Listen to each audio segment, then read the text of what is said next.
High rankers, আজকে আমি তোমাদেরকে ম্যাথের 15 নম্বর চ্যাপ্টার বৃত্তের স্পর্শক সংক্রান্ত উপপাদ্যের 41 নম্বর উপপাদ্যটি প্রমাণ করব। এটি তোমাদের বইয়ের 211 নম্বর পেজে আছে। তো চলো শুরু করা যাক। বৃত্তের বহিস্থ কোনো বিন্দু থেকে যে দুটি স্পর্শক অঙ্কন করা যায় তাদের স্পর্শ বিন্দু দুটির সঙ্গে বহিস্থ বিন্দুর সংযোজক সরলরেখাংশ দুটির দৈর্ঘ্য সমান এবং তারা কেন্দ্রে সমান কোণ উৎপন্ন করে। তাহলে প্রথমে আমি কি করব, যে যা যা লেখা আছে সেটাকে আমি একটা চিত্রের রূপ দেব। তাহলে দেখো, প্রথমে যা লেখা আছে সেটাকে আমি একটা চিত্রের রূপ দিই। প্রথমে লেখা আছে বৃত্তের বহিস্থ কোনো বিন্দু থেকে যে দুটি স্পর্শক অঙ্কন করা যায়। তাহলে আমি প্রথমে একটা বৃত্ত এঁকে নিলাম যার কেন্দ্র ও বিন্দুতে। তাহলে বৃত্তের বহিস্থ কোনো বিন্দু মানে কি, এই বৃত্তটার বাইরে যে কোনো বিন্দুই তার বহিস্থ বিন্দু। এই বিন্দুটি বৃত্তের বাইরে যে কোনো জায়গায় নেওয়া যায়। তোমাদের বই পড়তে যাতে সুবিধা হয় সেজন্য আমি ডান দিকেই নিচ্ছি, বইয়ের সঙ্গে মিল রেখে। ধরলো এখানে এখানে আমি পি নিলাম। তাহলে বহিস্থ বিন্দু থেকে যে দুটি স্পর্শক অঙ্কন করা যায়, তাহলে স্পর্শক মানে কি, একটি সরল রেখা যেটি বৃত্তটিকে একটা বিন্দুতে স্পর্শ করে যাবে। তাহলে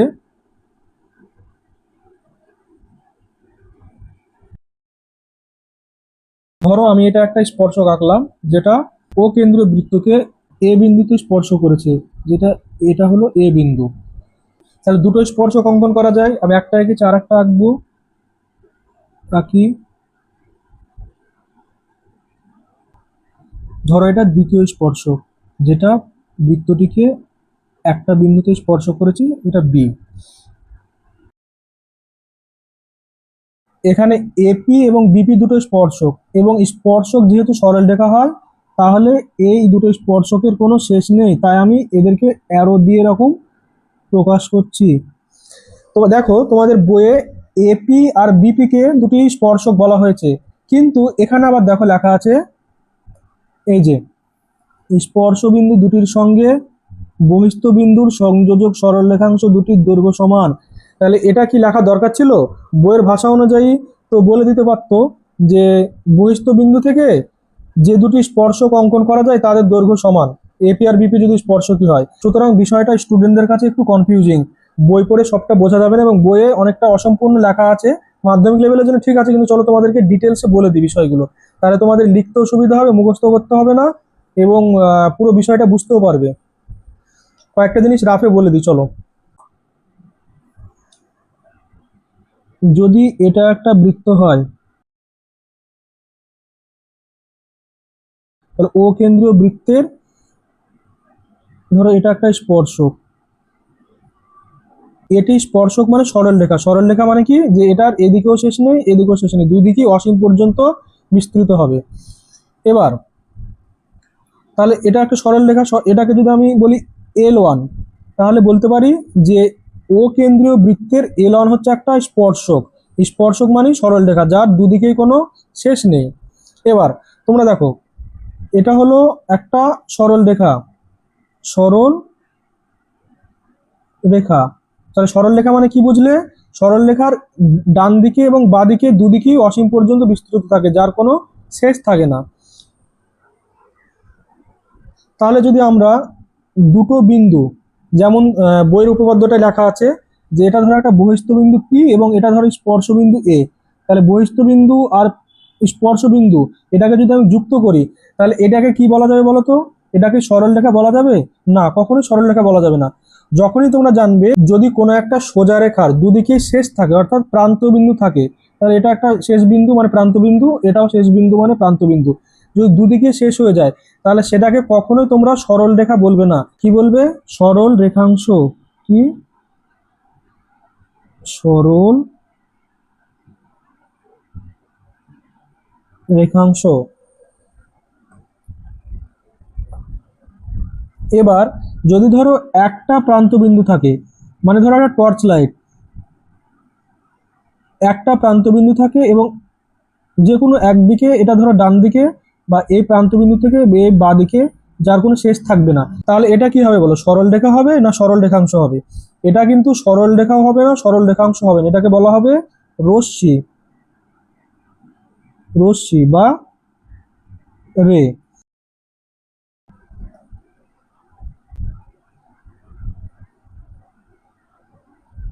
এ পর্যন্ত ক্লিয়ার স্টুডেন্ট? এবার দেখো ও কেন্দ্রীয় বৃত্তের আমি যদি বলি যে এলন একটা স্পর্শক, আর এলন না লিখে তুমি বলতে পারো আর এখানে একটা পয়েন্ট নিলে এ, এখানে একটা পয়েন্ট নিলে বি, তাহলে বলতে পারো যে ও কেন্দ্রীয় বৃত্তের এবি হচ্ছে স্পর্শক। তো এবি জাস্ট এই সরল রেখাটাকে বোঝানোর জন্য ব্যবহৃত হচ্ছে। তাহলে তাহলে এই বৃত্তর কেন্দ্র কি? ও। স্পর্শবিন্দু কোনটা? পি। স্পর্শককে না এবি। ঠিক আছে, এবার দেখো আমাদের বইতে কি ছিল, যে একটা ও কেন্দ্রীয় বৃত্ত ছিল, ধরো বৃত্তটা আঁকলাম, এটা ও, আর এই একটা বহিস্থ বিন্দু ছিল পি। তাহলে পি পি বহিস্থ বিন্দু থেকে বৃত্তের উপর দুটি স্পর্শক টানা যাবে। ধরো এ একটা স্পর্শক টানলাম,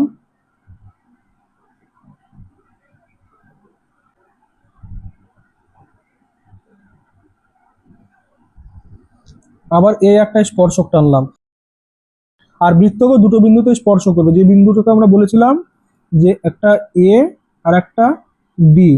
তাহলে তোমাদের এখানে কি বলবে, যে বহিস্থ বিন্দু থেকে বৃত্তের উপর একটা স্পর্শক হলো, এটাকে এই স্পর্শকটার নাম দেবে L1, আর এই স্পর্শকটার নাম দেবে L2। ঠিক আছে, এই পর্যন্ত বুঝতে পারলে র্যাঙ্কার্স, তোমরা এবার বইয়ের এই ভাষাটা বুঝতে পারবে। দেখো এখানে কি বলেছিল, যে বৃত্তের বহিস্থ কোনো বিন্দু থেকে যে দুটি স্পর্শক অঙ্কন করা যায়, অর্থাৎ আমরা বৃত্তের এই বাইরের একটা বিন্দু পি, এই পি থেকে দুটি স্পর্শক অঙ্কন করেছি, একটা L1 আর একটা L2। এই কনসেপ্টটা বুঝলে এবার তোমাদের এই উপপাদ্যের ভাষাটা পুরো ক্লিয়ার হয়ে যাবে। দেখো বুঝতে পারছো কিনা। এবার দেখো বৃত্তের বহিস্থ কোনো বিন্দু থেকে যে দুটি স্পর্শক অঙ্কন করা যায়, তাহলে বৃত্তের বহিস্থ বিন্দু পি থেকে কোন দুটি স্পর্শক অঙ্কন করা গেছে? একটা হচ্ছে L1 যেটা বৃত্তকে এ বিন্দুতে স্পর্শ করেছে, আর একটা হচ্ছে L2 যেটা বৃত্তকে বি বিন্দুতে স্পর্শ করেছে। ক্লিয়ার? তাদের স্পর্শবিন্দু দুটির সঙ্গে, তাহলে তাদের স্পর্শবিন্দু দুটি কোনটা? একটা হচ্ছে L1 এর স্পর্শবিন্দু হচ্ছে এ, আর L2 এর স্পর্শবিন্দু বি। বহিস্থ বিন্দুর সংযোজক সরল রেখাংশ, তাহলে বহিস্থ বিন্দু কি? পি। তাহলে পির সংযোজক সরল রেখাংশ, অর্থাৎ এর সাথে পির সংযোজক সরল রেখাংশ, আর বির সাথে পির সংযোজক সরল রেখাংশ, অর্থাৎ এটা আর এটার কথা বলা হচ্ছে। এবার ক্লিয়ার? দুটির দৈর্ঘ্য সমান, অর্থাৎ এপি দৈর্ঘ্য বিপির সাথে সমান হবে, এটা চেয়েছে। এবং এবং তারা কেন্দ্রে সমান কোণ উৎপন্ন করে। এবং তাহলে দেখো কারা? এপি আর বিপি কেন্দ্রে সমান কোণ উৎপন্ন করে, তাহলে এপি আর বিপি কেন্দ্রে যে কোণ উৎপন্ন করবে তারাও সমান হবে। তাহলে যদি এপি কেন্দ্রে কোণ কোণ উৎপন্ন করেছে, তাহলে এপি কেন্দ্রে কোণ উৎপন্ন করতে গেলে কেন্দ্রের সাথে যুক্ত করতে হবে এবং এটা টানতে হবে। তাহলে এপি কেন্দ্রে এই কোণটা উৎপন্ন করেছে, আর বিপি কেন্দ্রে কোণ উৎপন্ন করেছে, বি থেকে কেন্দ্র যুক্ত করতে হবে, তাহলে বিপি কেন্দ্রে এই কোণটা উৎপন্ন করেছে। তাহলে এই কোণটা যদি এক্স হয় আর এই বিপির দ্বারা উৎপন্ন কোণটা যদি ওয়াই হয়, তাহলে আমাকে চেয়েছে যে দেখাও কোণ এক্স ইকুয়াল টু কোণ ওয়াই। তাহলে উপপাদ্যটা মানে পুরোটা বোঝা গেছে। পুরোটা আগে বুঝে নাও, তাহলে লেখার ভুল হবে না। কিভাবে লিখতে হবে না লিখতে হবে আমি সবটাই বলে দেবো, শুধু আগে বুঝে নাও যে কি চেয়েছে। অনেকে বুঝতে না পারলে লিখতে ভুল করবে এবং নাম্বার কেটে নেবে, নাম্বার পাবে না। বইতে কিন্তু খুব কনফিউজিং ভাবে লেখা আছে, এটা সবকিছু লেখা নেই ভেঙে। আমার সাথে সাথে দেখো বৃত্তের বহিস্থ কোনো বিন্দু থেকে যে দুটি স্পর্শক অঙ্কন করা যায়, তাহলে বৃত্তের বহিস্থ বিন্দু কি? পি। পি থেকে দুটি স্পর্শক অঙ্কন করেছে, একটা L1 আর একটা L2। তাদের স্পর্শ বিন্দু দুটির সঙ্গে, তাহলে তাদের স্পর্শ বিন্দু কোনটা? একটা এ আর একটা বি। এই দুটির সঙ্গে অর্থাৎ এর সাথে আর বির সাথে বহিস্থ বিন্দু সংযোজক সরল রেখাংশ, বহিস্থ বিন্দু কোনটা? পি। পির সংযোজক সরল রেখাংশ কার সাথে? পির সংযোজক সরল রেখাংশ কার সাথে? এর সাথে আর বির সাথে, অর্থাৎ এর সাথে পি যোগ করলে কি হবে? এপি, আর বির সঙ্গে পি যোগ করলে হবে বিপি। তাহলে বলছে এপি আর বিপি কি দেখাতে হবে? দুটির দৈর্ঘ্য সমান, তাহলে এপি সমান বিপি, এটা দেখাতে হবে। আবার কি? তারা কেন্দ্রে সমান কোণ উৎপন্ন করে, তাহলে এপি কেন্দ্রে কোণ উৎপন্ন করে না কোণ এ ও পি, অর্থাৎ কোণ এক্স, আর বিপি কেন্দ্রে কোণ উৎপন্ন করে কোণ বিওপি, অর্থাৎ এটা ওটা ওয়াই ধরেছিলাম ওয়াই। তাহলে এই কোণটা আর এই কোণটা সমান হবে, এটাই দেখাতে চেয়েছে। তাহলে উপপাদ্যটা মানে পুরো ক্লিয়ার স্টুডেন্টস। চলো এবার আমরা প্রমাণ করব লিখে লিখে। দেখো প্রথমে কি লিখতে হবে, প্রথমে যেটা দেওয়া আছে সেটা আমি লিখবো। কি দেওয়া আছে, উপপাদ্যের লেখার তিনটে নিয়ম আছে। প্রথমে কি দেওয়া আছে, তারপরে কি করতে হবে, যদি অঙ্কনে প্রয়োজন হয় তাহলে অঙ্কন করব, তারপর প্রমাণ। ঠিক আছে, তাহলে এই স্টেপ বাই স্টেপ আমরা এবার উপপাদ্যটা করব। তাহলে প্রথমে যেটা দেওয়া আছে সেটাকে আমি চিত্রের রূপ যেভাবে দিয়েছি সেটা লিখে নেব। দেখো প্রথমে লেখা আছে প্রদত্ত, প্রথমে দেখে নেব, প্রদত্ত। প্রদত্ত কি দেওয়া আছে, যেটা দেওয়া আছে সেটাকে আমি লিখে নেব। যে বৃত্তের বহিস্থ কোনো বিন্দু থেকে যে দুটি স্পর্শক অঙ্কন করা যায়, তাহলে আমি বলবো যে মুখস্থ করার কোনো বিষয় না, আমার সাথে সাথে দেখো কিভাবে লিখতে হবে। যে ও কেন্দ্রীয়, ও কেন্দ্রীয় একটা বৃত্ত অঙ্কন করলাম,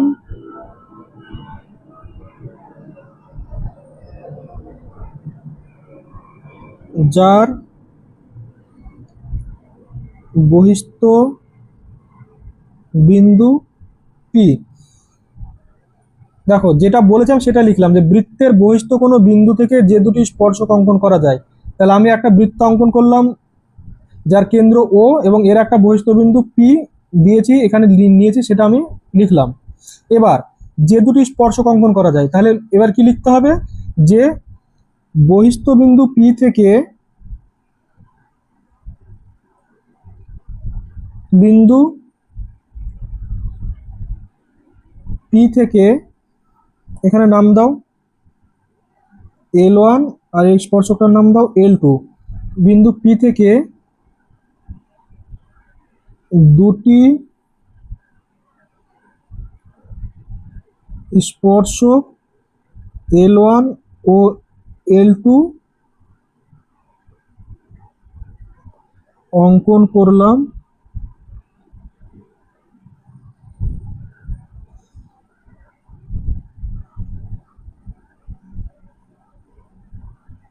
যারা বৃত্তকে এ আর বি বিন্দুতে স্পর্শ করেছে, যারা বৃত্তকে এ ও বি বিন্দুতে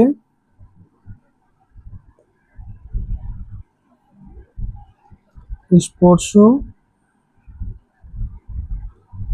করেছে।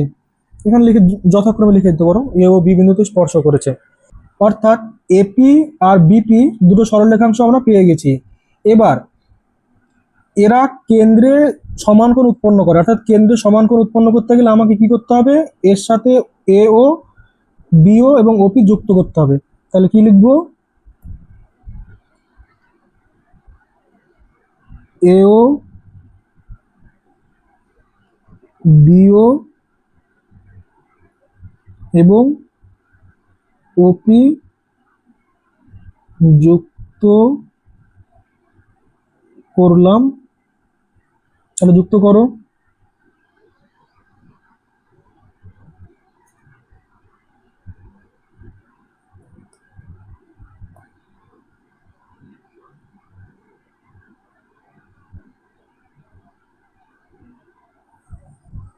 যুক্ত করলাম,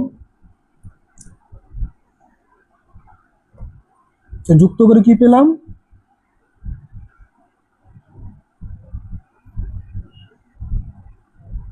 তাহলে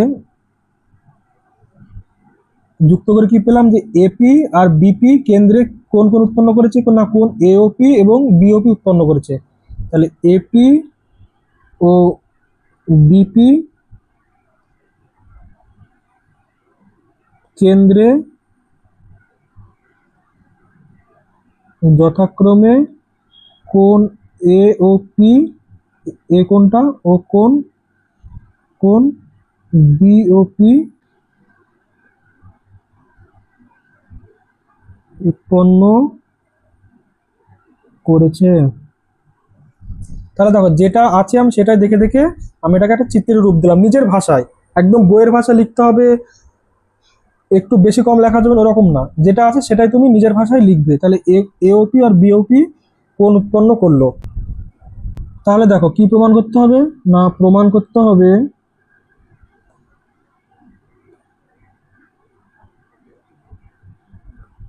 প্রমাণ করতে হবে যে 1 নম্বর কি এপি ইকুয়াল টু বিপি, অর্থাৎ এই সংযোজক সরলরেখাংশ দুটি সমান, এবং 2 নম্বর কি যে কোণ এ ও পি ইকুয়াল টু কোণ বি ও পি, অর্থাৎ এপি কেন্দ্রে যে কোণ উৎপন্ন করবে এবং বিপি কেন্দ্রে যে কোণ উৎপন্ন করবে সেটা তারাও সমান। তাহলে এই দুটো প্রমাণ করলেই হয়ে যাবে। এই দুটো প্রমাণ করার জন্য কোনো অঙ্কনের প্রয়োজন নেই, তাই অঙ্কন আমি কিছু লিখছি না, ডাইরেক্ট প্রমাণ লিখবো এবং ডাইরেক্ট প্রমাণ লিখে প্রমাণ করব। তাহলে দেখছো এপি আর কোণ এওপি আর বিপি আর কোণ বিওপি দুটো ত্রিভুজে আছে এবং এরা সমান দেখাতে হবে। তাহলে আমরা যদি এই দুটো ত্রিভুজকে সর্বসম দেখাতে পারি তাহলে কিন্তু আমাদের এই প্রমাণটা হয়ে যাবে। তাহলে এই দুটো ত্রিভুজকে আমরা সর্বসম দেখাবো, ঠিক আছে?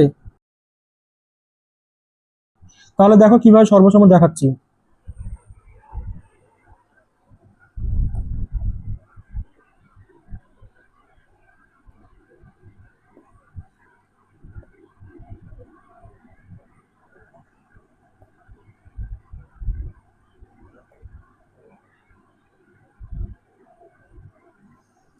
প্রমাণ,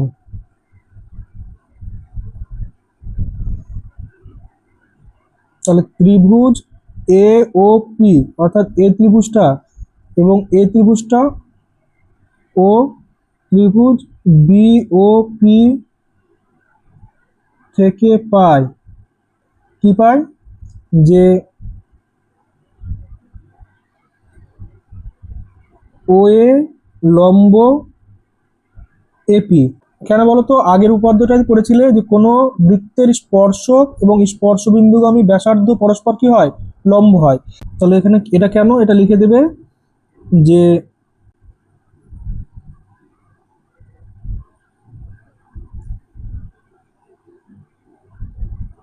এপি স্পর্শক ও ও এ স্পর্শ বিন্দুগামী ব্যাসার্ধ,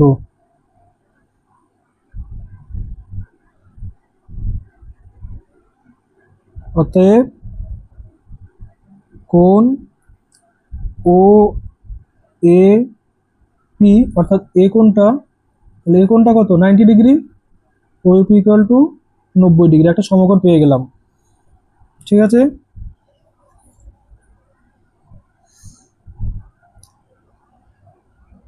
আবার একইভাবে দেখো এটা স্পর্শক আর এটা স্পর্শবিন্দুগামী ব্যাসার্ধ, তাহলে ও বি লম্ব বিপি, যেহেতু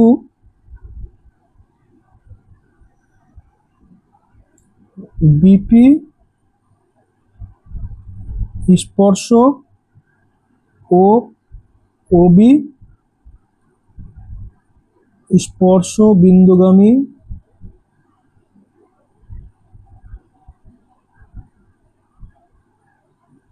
ব্যাসার্ধ,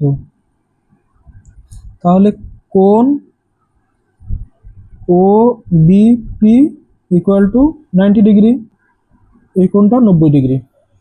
তাহলে ত্রিভুজ এওপি ও বিওপির একটা করে সমকোণ পেয়ে গেলাম। আচ্ছা, এই দুটো আগে তোমরা দেখিয়ে নেবে, তারপরে ত্রিভুজ এওপি ও বিওপি থেকে পাই লিখবে, তাহলে সুবিধা হবে। তাহলে এবার লিখো যে ত্রিভুজ এওপি ও ত্রিভুজ বিওপি থেকে পাই কি পাই যে এই যে কোণ O A P equal to কোণ O B P equal to 90 degree, সমকোণ, ঠিক আছে? আবার দেখো ওপি ইকুয়াল টু ওপি, তাহলে ওপি কি, এই ওপিটা এ ত্রিভুজেও আছে না, এওপি ত্রিভুজে আছে, আবার ওপি বিওপি ত্রিভুজেও আছে।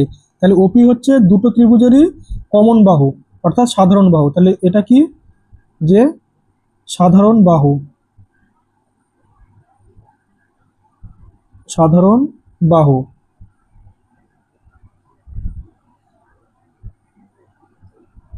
আবার দেখো, ও বি এই বৃত্তেরই ও কেন্দ্রীয় বৃত্তেরই ব্যাসার্ধ, আবার ও এও ও কেন্দ্রীয় বৃত্তেরই ব্যাসার্ধ, তাহলে ব্যাসার্ধ তো সমানই হয়। তাহলে আমরা বলতে পারি যে ও এ ইকুয়াল টু ও বি, একই বৃত্তের ব্যাসার্ধ, একই বৃত্তের ব্যাসার্ধ। ঠিক আছে।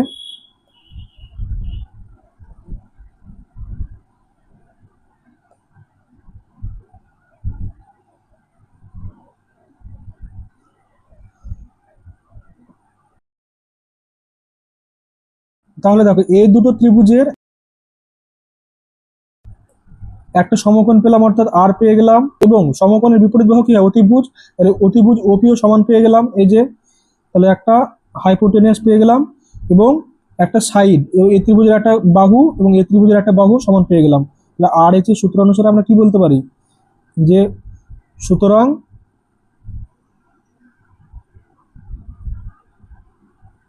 সুতরাং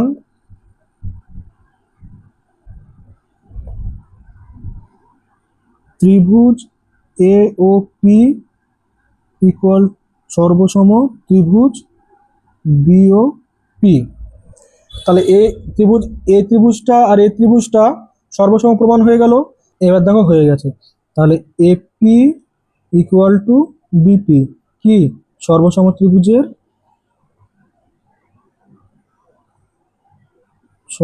ত্রিভুজের অনুরূপ বাহু, অনুরূপ বাহু। আবার কোণ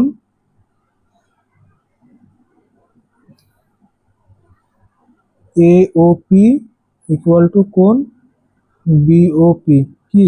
সর্বসম ত্রিভুজের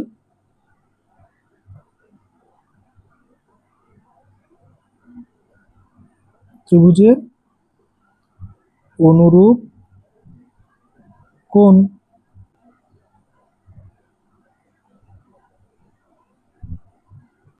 তাহলে এখানে লিখবে 1 নম্বর প্রমাণিত,